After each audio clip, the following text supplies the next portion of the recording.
Jim Reagor is aging like a fine wine. Now, I couldn't work out if that was going to be two ways.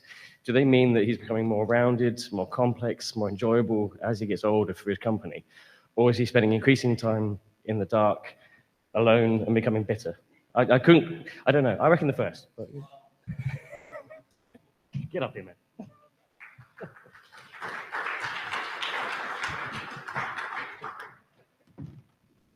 Thank you, I think. We don't have a ton of time because we really want to have a conversation, even though there's not a ton of people in the room.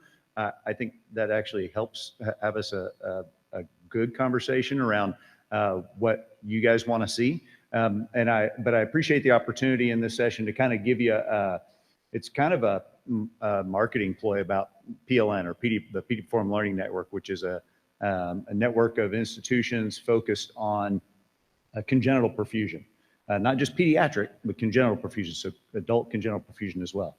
And we don't have a ton of time, so I'm really quickly just kind of show you some of the things that we do and how we look at some of the things.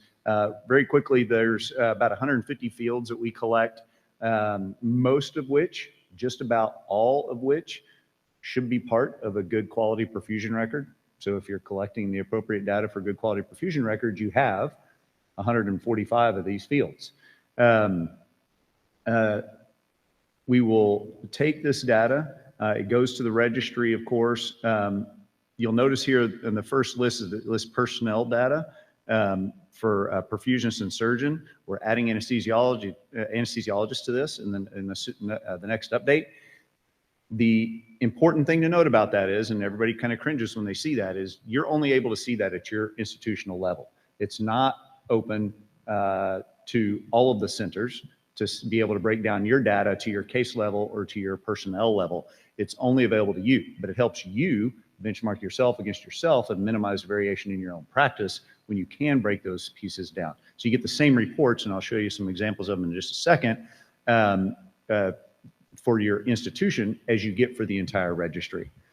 We also collect data on temperatures, cardioplegia solutions, equipment. Like Rob said, we basically just check the box of what you've done, and with cardioplegia specifically, how much you gave, but not how frequently you gave it, all those other details that you really need to collect to really do good studies on any particular thing. Lab values also collected that let us look at anticoagulation, renal function, hematocrit and lactates. We look at fluid management, which is incredibly important in pediatrics. It's also important in adults, but I think it gets focused on a little bit more in pediatrics than it does in adults. Techniques that are performed, such as ANH or RAP and VAP, if that was used, or if you used vacuum assist. There's fields collected around post-operative data, and those are the ones that I was indicating that aren't going to be part of your perfusion record, but it's the first hematocrit and creatinine in the unit. The peak 48-hour creatinine, the peak lactate in the first 24 hours in the unit, and then 24-hour chest tube output. So those are the pieces that you kind of got to go dig for, unless you have an electronic record and you can get that data pulled for you. We do that. I'm happy to show you how to do it, because it's a big piece of what we can do for outcome measurement beyond just the operating room as we move forward. So what are we doing with this? Each center has access to the data. And like Rob said, we need live reporting. Our stuff is live. I can pop on there right now.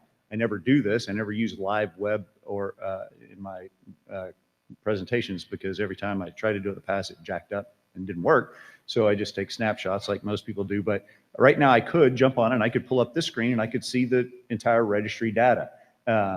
When you enter cases into the system, usually by the next morning, those cases are part of the data and visible. And they're visible to everybody in the system.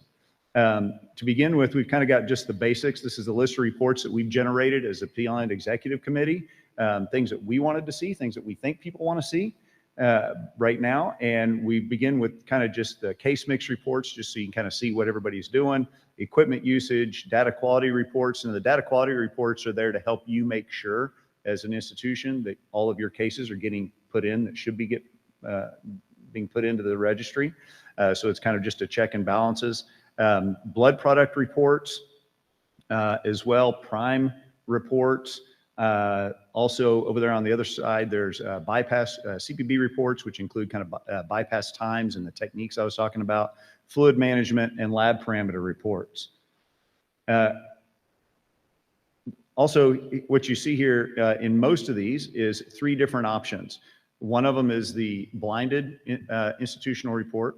The other one is a perfusion comparison report, and then your institutional report. And it'll be the same reporting of the same parameters across all 3 of those, but you get to look at them in different ways.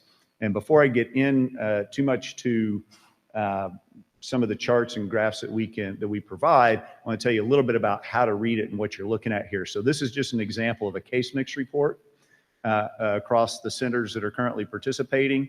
At the top there, you'll see the number of unique patients, as well as the number of total pump records that are included in the chart that you're looking at. The bar with the red star is your institution, so that's indicating Cincinnati Children's right now. And the black bar that goes across the middle is just the benchmark average for either average or median, depending on what kind of chart you're looking at for the entire registry. And then over on the right-hand side, you have some filters that let you break it down, date ranges. You can break it down by age or weight, whether DHCA was used, pump times, or whether it's as to one of the benchmark procedures within the STS. In any combination of those filters, so that you can really bring it down and really see what you want to look at. Neonates, less than 3 kilos. We don't go quite as far as done on a Sunday who have blonde hair and blue eyes, but we could certainly do that if we collected that data. So that's kind of how you look at those systems. And all the charts that we have those filters. What you'll see when we go in just a moment is on the institutional reports, the filters that are added to that are those perfusionists and surgeon, and then soon to be added anesthesiologists as well.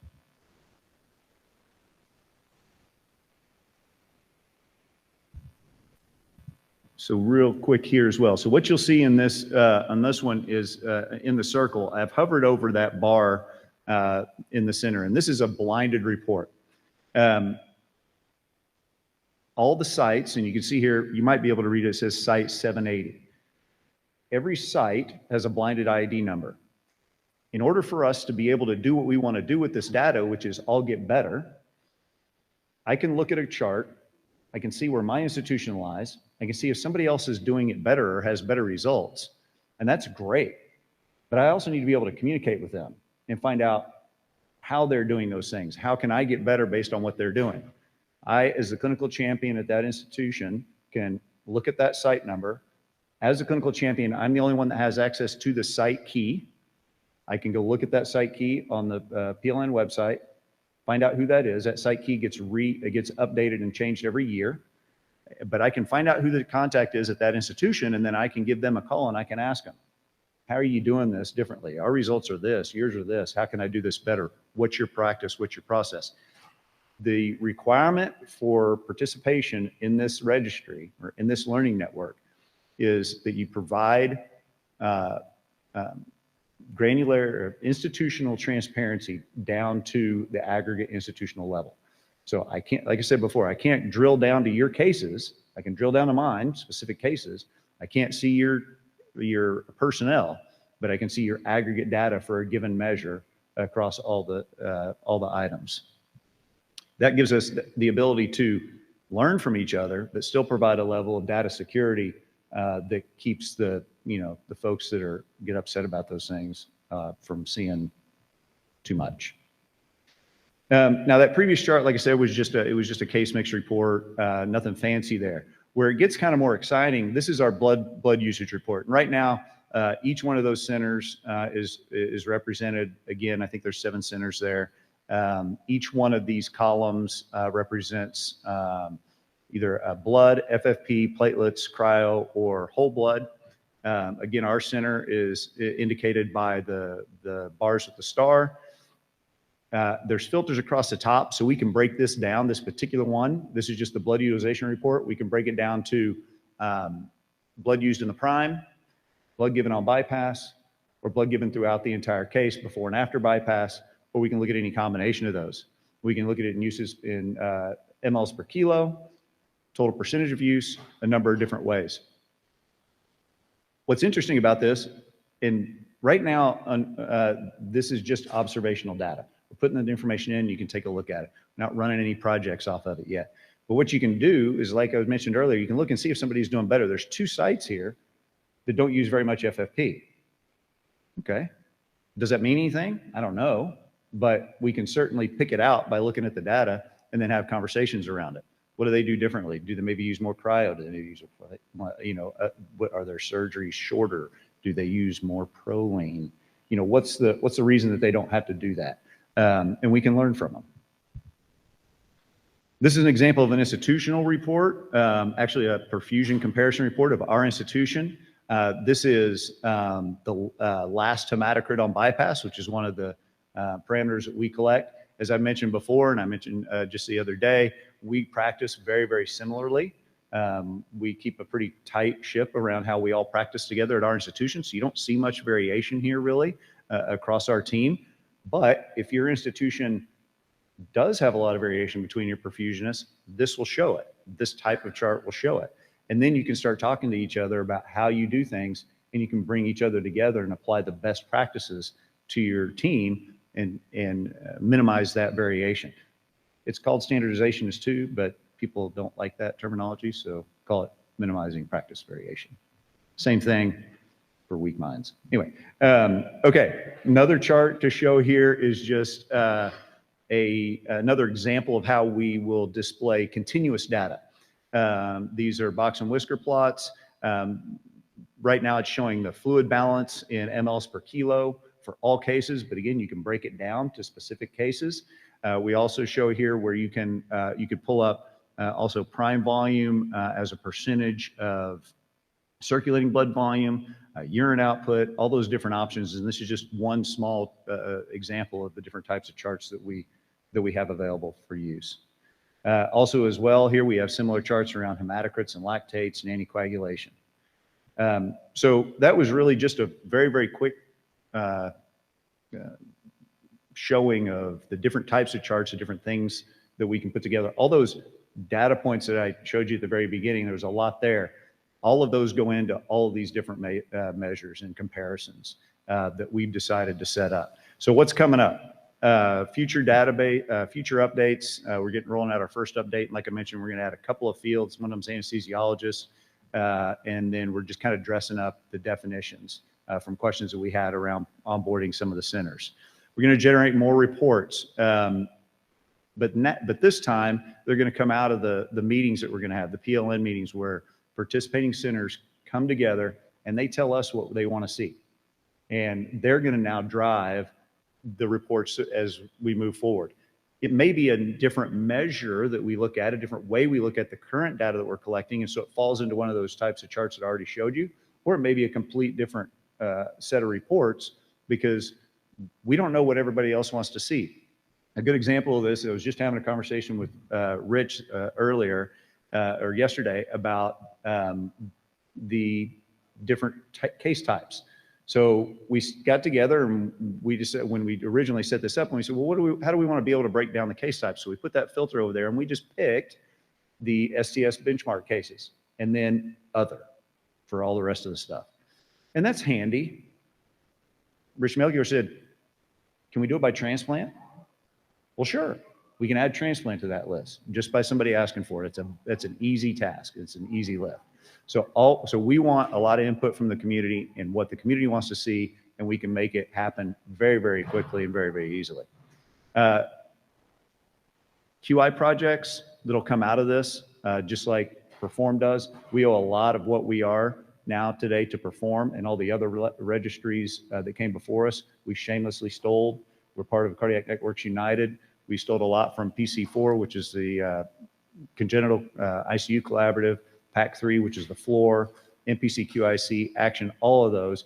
Perform, a lot of our initial definitions and fields came from Perform, the adult level, and then we added some things that we wanted to see on the pediatric side. We wouldn't be where we are without those folks. So just like Rob said, we got to leverage the experience of everybody else that's out there. And then finally, a big jump, like Rob mentioned also as well, is integrating this with EMRs and all the data that we collect. And we're going to look at, we are going to begin collecting continuous data from the institutions that had the capability of doing so, so that instead of just asking what your, as an example, what your first crit was on bypass, what your low crit was, and what it was before you came off, we just get the continuous data for every minute of what your crit was, or your flow, or your MAT, or whatever it is. And then we can start throwing it into that AI engine, because that's just so much data, and generate some really great projects coming out of that. We'll do the QI projects, like I said. We've got a quality improvement committee that's going to start looking at this and start looking for those signals in the charts to start seeing, is there anything that we can do, anything that we can bring together as a team and as a collaborative to really start pushing forward our agenda, which is primarily just to improve care for our patients, value to our families, and value to something that people forget a lot, and that's the teams that are performing these procedures, the perfusionists, the people that are working to do better for the patients. How can we work them in to getting all this done as well? So that's my 10-minute commercial. I appreciate the time. If you got any questions about PLN, you can hit me up or go to the website. And I think now we'll end up having just a conversation, some question and answer about registries and about what we can do to push them forward in the future. Thank you.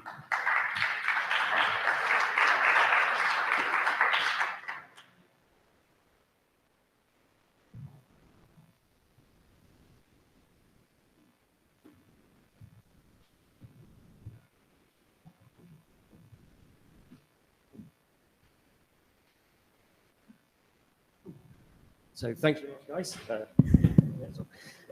So the idea of this really now is to sort of, you've laid out the idea of what registries are, or networking, learning networks, which is probably a less scary or more encompassing term that people will probably prefer, because everybody sees registries as, oh, I'm registered somewhere, or somebody's comparing me, and it's me rather than actually what it's there for. There's a few comments that were made online, which I'm going to just quickly go over and just address, and then we can get to the room. They said, what about AI? We talk about AI, but we're perfusionists. Do we need to integrate AI, or at least a basic understanding of AI and machine learning into the programs? And maybe I should direct into the educators in the room, but is that something that you think actually longer term we need to improve that, to that understanding of what it means and what it is going to bring to us, so that people really can understand what the benefits are of actually getting involved in this? I heard a presentation from Roger Diaz at AMSECT earlier in the year, and what the group up in Boston are doing is just absolutely tremendous in terms of using AI to basically integrate all of the information about the case, the surgical aspects, the human factor aspects, everything, and they're focusing at the moment looking at the impact of that on DO2. And their goal is to actually get to the point where there'll be an annoying little Richard in your ear that'll say, Rob, have you thought about this if I haven't responded within a 3 or 4 or 10 seconds, whatever we decide or the machine decides. It's not about taking over, it's about supporting us as clinicians. And I really look forward to the opportunity to improve how I perform by using the data as I'm doing the case, really, really showing improvement. And so, I'm not the architectural type person in all of this in terms of how the clouds are going to work and how the AI is going to work. We need to leverage those people, and there's a lot of them available. And in every institution that you work in, there are people dedicated to AI and machine learning. And then we as a community can also leverage that collectively such that we're not reinventing it. We've got to be so much smarter. We are a small professional group. And you just listen to what Richard's achieved over the last 10, 15 years, and you think, oh, how can one person put their finger in so many pies? And we do get burnt out, and we do try and do too much. So we've just got to leverage other people. Absolutely. I mentioned the same thing about, just throwing everything into the AI box, but, I think we've seen, so I'll throw out a caution about that. So it's only as good as the data and the evidence that we produce, right? So we've seen a lot of things in the news lately about all these AI things that they come out and they state something and it's just not accurate, but people take it as gospel because that's what it came out of, but it's because of what the data was put in. So I think we've got still a ways to go in order to get good answers out of that, because as a community, we're the experts and we're the ones that have to be initially shaping the programming that goes into there based on the data that's been collected in order to be able to get an appropriate answer out at the end of it. Because it's not just magic. I think it's the future. I don't know how close it is. Yeah, I think that's very true. But I think there's also a comment was made was, well, what data should we have? And now we've picked things based on our experience, but there is the sort of Donald Rumsfeld thing of there's unknown unknowns. And one of the things that I think, and I'll get your opinion on this, machine learning is also one of the ways that we can look at the data that we can get. So continuous data is the way forward. I'm going to point out to our industry partners in a minute how we can help that.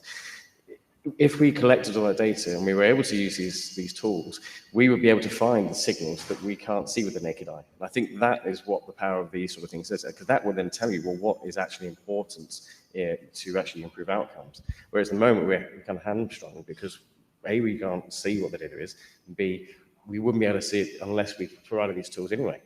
So that's kind of one of the sort of ideas of, well, we don't know what we need to record yet. And that's the really important and critical step is we don't know which variable to collect, so collect everything. Everything is important until proven otherwise. And we can't expect to really advance if we don't. If we predetermine things, we're going to make mistakes. And we've seen that with the way we've presented and collected data in the past. So it's an open field, and we have to have open minds. I think it's 100% accurate because we just saw in a couple of presentations, Dr. Tabby did a presentation with the AKI, and then just the number of variables that she was pointing out that maybe estrogen, maybe this, maybe that, maybe that. If you have enough of this data through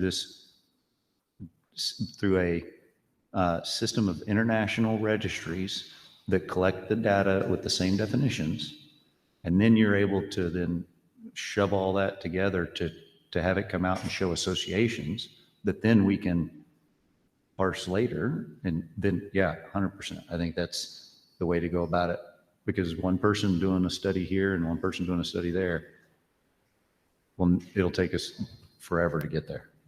I will give a self-plug. So tomorrow I'm giving a talk looking at when you actually do use these models to and you can find things in the data that you don't expect. And actually sometimes they can challenge our preconceptions of what we've been taught for the last 20 years, 30 years. And actually sometimes it comes out with some interesting things that are quite wrong, but I'm not going to spoil that for tomorrow. What I'm going to actually say is also, there's a comment made online about, well, is this something that manufacturers could help us with? Now I've had conversations with two of the big manufacturers of Harlem machines, because the boundary or the barrier, should we say, to getting involved in these sort of projects is often the amount of work it takes to collate the information, because up until now, a lot of this is based on getting summative or descriptive statistics, or mean bypass pressure or whatever it might be. So you're trying to calculate it yourself and then uploading it rather than take sort of continuous data.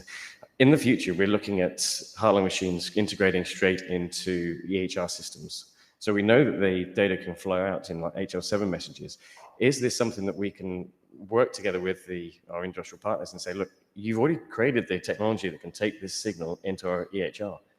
Can you help us take the signal, split it, and put it straight into the registry?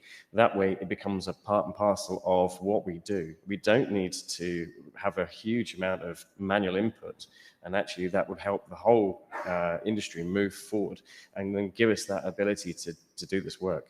I mean, I don't know what you think. Well, the critical factor there is that we work together. Yeah.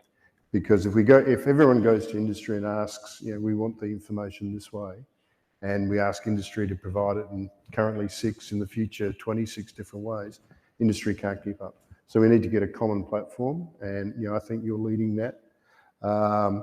And if we can get that common platform of data coming out, I mean, our group, we've accessed that data, and we've published the methodology, but it's not out of the packet.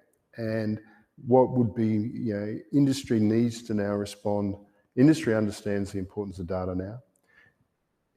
The data that we collect can help them develop their next round of heart-lung machines, whatever technology, oxygenators, whatever. So it's a huge resource for them as well if they support us. So I think the automation, like you talked about, the automation of the data collection is absolutely critical. We've been doing it actually that way at Cincinnati for a number of years. We've got a great team that we work with our heart-lung provider. We got a great team on site that worked with them to set up all the interfaces and to do it. It's 100% doable, and it's not all that complicated, really. But what we do need to do is standardize how it gets done, so that what we've done or how we're doing it, maybe it's not the best way to do it, but it's a start, and we can go from there and then provide that same level of interface to any other institution that wants it. Absolutely. Is there any other questions or comments from the room? No. Sure. So I'm interested, obviously, in producing graduates that can utilize this data and work at your level. I have a belief that probably every perfusion team needs at least one person that's a total data nerd like this, like you fellows up there. So how do we make more of you? When I think about the curriculum I would build around that, then there'd be some education as to how to use these systems. We allow our students to select a 10-credit capstone, and every so often I get somebody who wants to do this kind of stuff. And the challenge that I have is that I can't put them in front of this. I would love to call up some organization and say, I got a student in a capstone. And they'd say, great, I'm going to sit down, I'm going to show them the exact interface. I can make up interfaces, and I can talk to Spectrum Medical, and they'll give me 10,000 points pulled off of a heart-lung machine, but it's not still the same as using actually one of your databases they would use. I would love for them to get a preview of, here are the 2 or 3 most significant databases you're liable to see once you leave the profession. So why don't we train you how to use it now, so that your employer could say, oh, I actually want to hire you because I'm sitting on a ton of data and I don't know what to do with it. You do. So this is a skill that I think employers want. I'll help provide the education, but I don't have the resources. And I've actually been turned down by database groups because they say, I understand your vision, but I can't show you anything. Can you fix that? Yeah, well, we've got, I think there's at least 3 or 4 of the current MUSC cohort are using our registry data for their projects. Mm-hmm. And that's what needs to happen. Like you say, there's nothing better than real data, and they're doing projects that we, every time data's interrogated, something is learned. And, having students come through, they get enthused. They, by the students doing projects, they're leveraging the MUSC statisticians and biostatisticians, so more, free input, if you like. It's just great having students. You can't have people better than students. And some of those kids will go on and want to do masters and PhDs. So, that's, I'm very disappointed that you've been turned down by databases because you're the fertile ground. Just what? Sorry? What'd you say? You're very supportive of what? I'm very supportive of students getting access to databases. I'm saying I'm disappointed you've been turned down, when you've made approaches to databases. Yeah, AMSECT in particular, I had several meetings with them, and the people setting up the meetings for me said we're totally in favor of this. But then once they got back to the lawyer said, can't show you anything. I said, how about you give me a pool of fake data and take 10,000 points, run it through a random number generator where you multiply everything times 0.003 between 0.003 and 0.005, make up fake crap. But now we can do stuff with that and learn how to use this. So where's the door that who do I call? You? Call me. You? Call me. Okay. would also say there's quite a lot of work going on to create something called synthetic data. So a lot of the stuff, because you can't use a lot of hospitals or patient-specific identifiable data, a lot of the work going on now is to try and make something that looks as close as possible to real human data, but isn't. So there's a lot of work going on that, and I think actually if we could get continuous data from the pumps, we can do that. It's not a difficult thing to do. I'd love the vote of confidence as well, that you want more of us, but I think everyone in the room would agree the world is not ready for more of me just yet. But nice idea. But I think we do need more people that will get involved in this. It's not necessarily perfusionists, but collaborations between perfusionists and your statisticians, your biostatisticians, your machine learning scientists. And they are becoming more and more common in universities. So we need to kind of leverage that, as you say. Watch your emails. I'm going to be emailing you tonight. Great stuff, guys. I love the direction everything's going. I want to throw kind of a hypothetical question out to the group and just see what you think. We struggle in our own practice with doing quality dashboards where we drive our practice. And, it's only your outcomes and the way you use the dashboards is only good as the data that you put in. So while I love the concept of standardization of getting the data in, I wonder if you guys might talk about how the data gets in, how it gets filtered. And where I'm going with that is, we can talk about DO2. Is it the nadir? Is it the area under the curve? Is it whatever? It's the same things we do in our dashboards. Or if I say I'm using Del Nido, or if I say I'm using whatever, I think we've seen it enough in the talks. It's been very, very stimulating. But I call it Del Nido. But I'm giving it 4-to-1. But then on subsequent doses at 45 minutes, I'm giving regular cardioplegia, or I'm giving micro. So, and you could go on and on about the different variables we're talking about. So, going back to your database, standardization of how to get it in. Can you talk at all about how you do the quality control in putting the information in so that the data that comes out is good? Thank you. I'll just touch on that real quick. So for PLN, we have an audit process. So you put about 6 months worth of data in before you can before your center's data can be utilized in any kind of study or anything of that sort. You can see it on the dashboards, but before it can be used for any kind of scientific research or anything of that sort, you go through an audit. And and our audit process is very similar. Again, we stole it from PC4. It's a records-based audit. We either go to the center or we do it over Zoom. We look at the data we get a report out of the PLN registry for that center for randomized cases, a certain percentage of cases that are done for that center over that period of time. And then I sit there and I say, what's your source document?